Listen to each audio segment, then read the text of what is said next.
উমর রাদিয়াল্লাহু আনহু ঠিকই বলেছিলেন আজকে থেকে এই 1400 বছর আগে, যে ইসলাম ধ্বংস হবে যখন দেখবা তিনটা বিষয় সমাজে চলছে।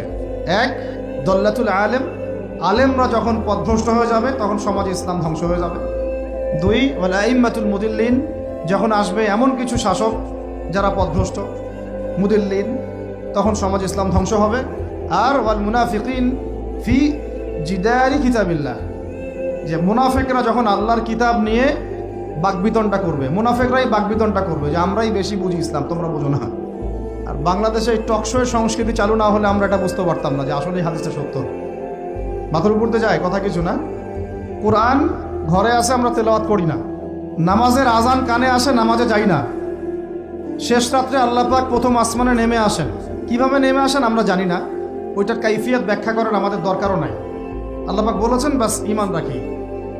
এবং আল্লাহ পাক আহ্বান করতে থাকেন, কে আছো আমার কাছে কিছু চাইবা আমি তোমাকে দিব, সুবহানাল্লাহ। কে আছো আমাকে ডাকবা আমি তোমার ডাকে সাড়া দিব, কে আছো আমার কাছে ক্ষমা চাইবা আমি ক্ষমা করে দিব। এইভাবে ফজর পর্যন্ত আল্লাহ পাক আহ্বান করতে থাকেন। আমরা ওই সময় ফেসবুক চালাই, রিল্যাক্সে ঘুম দিই। তাহলে নামাজের আজান কানে যায়, নামাজ পড়ি না, কোরআন বাসায় আছে তেলাওয়াত করি না, খুলেও দেখি না, 40 কুলখানি বাদ দিয়ে। আর শেষ রাত্রে আল্লাহ পাক আহ্বান করতে থাকেন, আমি উঠে ওযু করে 2টা রাকাত নামাজ পড়ে একটু দোয়া করব, সেটা পারি না। এই আমি আবার যখন দিনের বেলায় এলেম শিখতে যাই, এমন জায়গায় এলেম শিখতে যাই যেখানে নারী পুরুষ একাকার অবস্থা, ফ্রি মিক্সিং।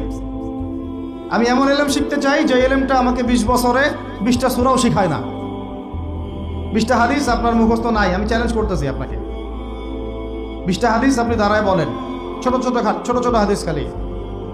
যেমন আমিরুল মুমিনিন উমর ইবনুল খাত্তাব রাদিয়াল্লাহু আনহু قال রাসূলুল্লাহ সাল্লাল্লাহু আলাইহি ওয়াসাল্লাম ইন্নামাল আমালু বিন্নিয়াত ইলাহি। এরকম ছোট আপনি আমাকে 20টা হাদিস শুনান, যারা 20 বছর পড়াশোনা করেছেন জেনারেল লাইনে, দাঁড়ান দেখি কার সাহস আছে। এই হচ্ছে আপনাদের শিক্ষার অবস্থা। তারপরে আপনি আবার যখন চাকরি ক্ষেত্রে যান, ঘুষ ছাড়া আপনার চাকরি হচ্ছে না। এই হলো অর্থনৈতিক জীবনের অবস্থা। আবার চাকরি, ব্যবসা, বাণিজ্য যাই করছেন, এর মধ্যে ম্যান্ডেটরি মাস্ট বি সুদ আছে। কি আছে? এই মাপে কম দেওয়া তো আছেই, অন্যের সম্পদ আত্মসাৎ তো আছেই, পণ্যে ভেজাল দেওয়া তো আছেই, তারপরে সিন্ডিকেট তো আছেই, যেটার দাম এখন এই রজবের, আজকে কয় তারিখ? রজবের 14-15 হবে না? তো এই রজবের 14-15-তে যে পণ্যের দাম 200 টাকা, 1.5 মাস পরেই সেই পণ্যের দাম হবে 400 টাকা। এই হলো অর্থনৈতিক জীবনের অবস্থা। আর